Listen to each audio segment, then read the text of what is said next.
जब भी किसी इंसान के साथ बुरा होता है तो हम कहते हैं कि उसे तो अपने कर्मों की सजा मिल रही है, और जब किसी के साथ अच्छा होता है तो हम कहते हैं कि उसके पूर्व जन्म के कर्म अच्छे रहे होंगे, इसीलिए उसके साथ अच्छा हो रहा है।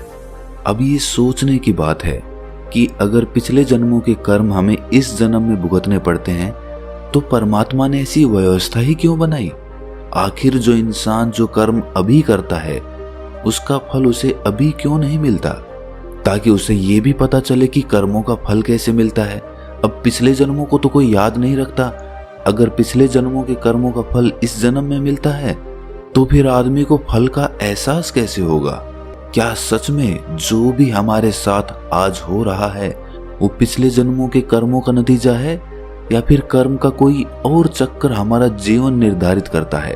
अगर ये बात आप समझ लेते हैं तो आपके मन से कर्म के बारे में सारी गलत धारणाएं टूट जाएंगी, और इस कहानी को सुनने के बाद आपको ये भी पता चलेगा कि कर्मों का फल कब और कैसे मिलता है और कर्म किस प्रकार काम करते हैं।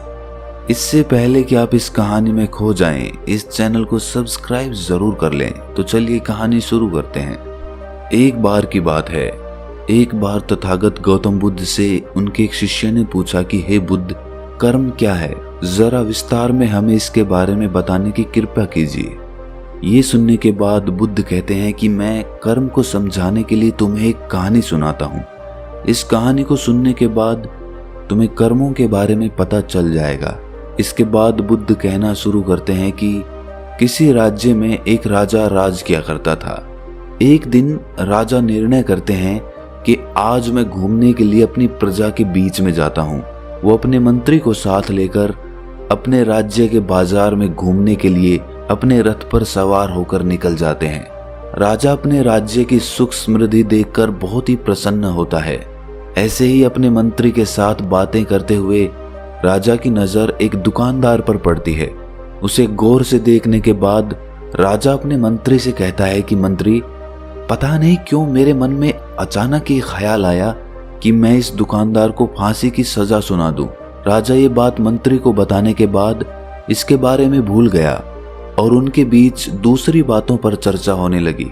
ऐसे ही शाम तक घूमने के बाद राजा अपने महल में वापस आ जाता है, लेकिन मंत्री के मन में अब भी राजा की बोली हुई वो बात घूम रही थी। वो सोच रहा था कि आखिर राजा के मन में ऐसा ख्याल क्यों आया कि वो उस दुकानदार को फांसी की सजा दे दे। बिना कोई बात किए ऐसा ख्याल किसी के मन में कैसे आ सकता है? इसी सोच विचार के कारण वो मंत्री रात भर सो नहीं पाया और सुबह उठते ही वो उस बाजार की तरफ निकल गया जहाँ पर उस दुकानदार की दुकान थी। वहाँ पहुँचने के बाद उस मंत्री ने आसपास के लोगों से उस दुकानदार के बारे में पूछना शुरू किया। कुछ लोगों से बात करने के बाद मंत्री को पता चला कि वो दुकानदार अक्सर किसी से बात नहीं करता। वो हमेशा चुप चुप रहता है और ऐसा लगता है कि वो बहुत दुखी है। लोगों से दुकानदार के बारे में ये बात सुनने के बाद वो मंत्री उस दुकानदार के पास जाता है और उससे पूछता है कि तुम इतने दुखी क्यों रहते हो? इस पर वो कहता है कि हाँ, मैं अक्सर बहुत दुखी रहता हूँ। मैं चंदन की लकड़ियाँ बेचता हूँ। अक्सर लोग मेरी दुकान पे आते हैं, मेरी लकड़ियों को देखते हैं, उनकी तारीफ भी करते हैं, लेकिन मेरी लकड़ियों को कोई खरीदता नहीं है। इसीलिए मुझे इस व्यापार में घाटा ही घाटा हो रहा है, और यही कारण है कि मैं किसी से ज्यादा बात नहीं करता और अक्सर दुखी ही रहता हूँ। ये सुनने के बाद भी मंत्री को समझ नहीं आ रहा था कि आखिर राजा को इसे फांसी देने का ख्याल कैसे उठा। इसके बाद मंत्री उस दुकानदार से पूछता है कि मान लो अगर तुम्हारी कोई भी लकड़ी ना बिके तो तुम क्या करोगे? ये सुनकर दुकानदार गुस्से में कहता है कि फिर मैं इस राज्य के राजा के मरने का इंतजार करूंगा। जब वो मरेगा तो उसके दाह संस्कार में मैं अपने चंदन की सारी लकड़ियां दे दूंगा, जिससे दूसरे राज्य के लोगों को भी मेरी लकड़ियों के बारे में पता चलेगा और वहां से लोग मेरी लकड़ियां खरीदने के लिए आया करेंगे। ये सुनते ही मंत्री समझ गया कि आखिर राजा के मन में वो ख्याल क्यों उठा था। वहां से जाने से पहले मंत्री उस दुकानदार से कुछ लकड़ियां खरीद लेता है और बदले में उसे कुछ मुद्राएं दे देता है, जिससे वो दुकानदार प्रसन्न हो जाता है। इसके बाद वो लकड़ियां लेकर वो मंत्री राज्य में आता है और वो लकड़ियां राजा को भेंट करते हुए कहता है कि हे राजन, आप जिस दुकानदार को फांसी की सजा देने की बात कर रहे थे उसने आपके लिए ये चंदन की लकड़ियां भेंट में भेजी हैं। ये सुनने के बाद राजा ने उन लकड़ियों का निरीक्षण किया। उन्होंने उन लकड़ियों के करीब जाकर उन्हें सूंघना शुरू किया और उनकी खुशबू से राजा मदहोश हो गया। उसे वो खुशबू बहुत अच्छी लगी। इससे वो राजा इतना प्रसन्न हो गया कि उसने अपने मंत्री को कुछ सोने की मुद्राएं देते हुए कहा कि ये मुद्राएं तुम उस दुकानदार को भेंट कर देना और उससे कहना कि जब भी हमारे राजमहल में चंदन की लकड़ियों की जरूरत होगी तो उसी की दुकान से लकड़ियां खरीदी जाएंगी। स्वर्ण मुद्राएं लेकर मंत्री प्रसन्नता पूर्वक राजमहल से रवाना हो जाता है। वो ये सोचकर खुश हो रहा था कि राजा के मन का ख्याल अब पूरी तरह से बदल चुका है। अब राजा के मन में उस दुकानदार को फांसी देने का विचार कभी नहीं आएगा। और यही सोचते सोचते वो मंत्री उस दुकानदार की दुकान पर पहुंच जाता है और उसे वो स्वर्ण मुद्राएं देते हुए कहता है कि ये मुद्राएं राजा ने आपके लिए भेंट में भेजी हैं। उन्हें आपकी चंदन की लकड़ियां बहुत पसंद आई और जहां तक मेरा सवाल है तो मैं राजा का मंत्री हूँ। पहले तो ये सुनकर दुकानदार घबरा जाता है क्योंकि उसने राजा के मरने की बद्दुआ की थी।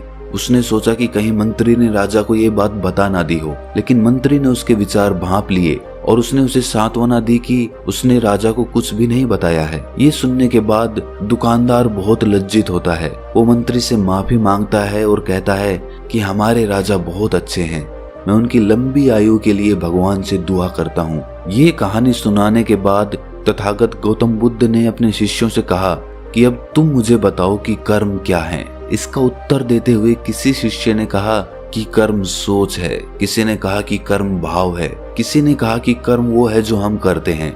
ये सब सुनने के बाद तथागत गौतम बुद्ध ने बताया कि हमारे विचार ही हमारे कर्म होते हैं। हमें जैसे विचार आएंगे हम वैसे ही कर्म करेंगे।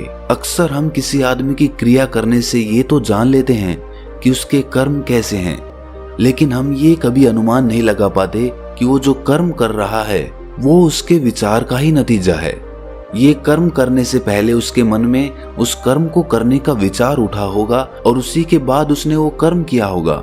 हम भी जब अक्सर कर्म करते हैं तो हम शारीरिक रूप से ही कर्म का आकलन करते हैं। हम कभी भी अपने विचारों का निरीक्षण नहीं करते कि उस कर्म को करने के लिए हमारे विचार कैसे पनप रहे हैं, और हम जैसे कर्म करते हैं हमें उसका फल भी वैसा ही मिलता है और वो हमें उसी वक्त मिलता है। कुछ लोग सोचते हैं कि अगर ये बुरे कर्म कर रहा है तो इसे इसका परिणाम अपने अगले जन्म में भुगतना पड़ेगा, लेकिन ये धारणा बिल्कुल गलत है। परमात्मा कोई ऐसी व्यवस्था बना ही नहीं सकता जिससे हमें अपने पिछले जन्मों के कर्म इस जन्म में भोगने पड़े। परमात्मा कोई लेखा जोखा रखने वाला गणितज्ञ नहीं है। अब आप ये सोच रहे होंगे कि अगर हमें अपने कर्मों का फल उसी वक्त मिलता है तो हमें पता क्यों नहीं चलता। अगर आपने कभी गौर किया हो, कभी ध्यान दिया हो, तो जब आपको गुस्सा आता है तो आपका मन कितना अशांत हो जाता है, आपके विचारों में कितनी खलबली मच जाती है, जिसकी वजह से आपको शारीरिक और मानसिक रूप से कितनी यातना सहनी पड़ती है। आदमी गुस्सा करता तो किसी और पे है, लेकिन यातना वही सहता है। इसी तरह अगर कोई आदमी अच्छा काम करता है, दान दक्षिणा करता है या दूसरे की मदद करता है, तो उसी वक्त उसके मन को कितनी शांति मिलती है, उसके मन को कितना आनंद प्राप्त होता है। और ये सब ठीक उसी समय होता है जब वो कर्म कर रहा होता है। कर्म करने के बाद या कर्म करने से पहले हमें उस कर्म का फल नहीं मिल रहा था। ये कर्म का फल हमें कर्म करते वक्त ही मिल रहा था। हर क्रिया की प्रतिक्रिया होती है। जो भी क्रिया हम करेंगे उसकी प्रतिक्रिया भी अभी होगी। उदाहरण के तौर पे जब हम कोई गेंद दीवार पर फेंकते हैं तो वो दीवार से टकराकर वापस हमारे पास आती है। गेंद का फेंकना और उसका दीवार से टकराकर वापस आना ये उसी पल हुआ था जब हमने गेंद फेंकी थी। ऐसा नहीं हुआ कि हमने आज गेंद फेंकी और वो टकरा के कल हमारे पास वापस आ रही है। उसी तरह जिस समय हम कर्म करते हैं उसकी प्रतिक्रिया भी उसी समय होती है। बस हमारी दकियानुसी सोच और सुनी सुनाई बातों की वजह से हमें लगता है कि हमें पिछले जन्मों के कर्मों के फल इस जन्म में भोगने पड़ रहे हैं। अब आप ये सवाल कर सकते हैं कि कुछ लोग हमेशा अपने जीवन में अच्छा काम करते हैं लेकिन फिर भी उनका जीवन ठीक से नहीं चलता, उनका जीवन डगमगाता रहता है। उन्होंने कोई बुरा काम नहीं किया होता फिर भी दुख उनके जीवन में आते रहते हैं।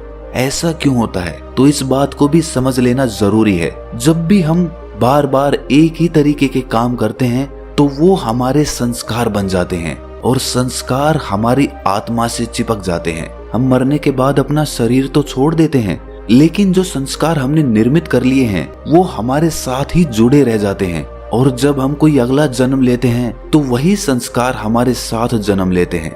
इसीलिए दो बच्चों के सोचने में और उनके कर्म करने में बहुत भेद होता है। हालांकि ये सोचने की बात है कि पैदा होते ही तो उन्होंने कुछ भी नहीं सीखा है, लेकिन फिर भी दोनों बच्चे अलग अलग तरीके से काम क्यों करते हैं, तो ये उन दोनों बच्चों के अलग अलग संस्कार होते हैं जो उनसे अलग अलग तरह से कर्म करवाते हैं, अलग अलग तरह से उनकी सोच निर्मित करते हैं। कोई बच्चा पैदा होते ही गुस्सैल पैदा होता है और कोई शांत प्रवृत्ति का पैदा होता है। तो ये सब उनके पिछले जन्मों के संस्कार होते हैं। इसीलिए जो संस्कार हम निर्मित करते हैं वही संस्कार हमारे साथ साथ चलते रहते हैं, जिन्हें हम पिछले जन्मों के कर्म कह देते हैं। जिस तरह बारिश के वक्त दीवार पे से पानी टपकता है और उससे एक लकीर बन जाती है, और जब बार बार उस लकीर से पानी आता है तो वहां पे वो लकीर और भी पक्की हो जाती है, और अगली बार जब भी बारिश होगी तो ज्यादा संभावना है कि पानी उसी लकीर से बहेगा। उसी तरह बार बार किए हुए कर्म संस्कार बन जाते हैं, और ज्यादा संभावना बन जाती है कि बच्चा उन्हीं संस्कारों के साथ पैदा होगा। तो दोस्तों, कैसी लगी आपको ये कहानी कमेंट सेक्शन में जरूर बताना, और अच्छी लगी तो इस चैनल को सब्सक्राइब करना ना भूलना।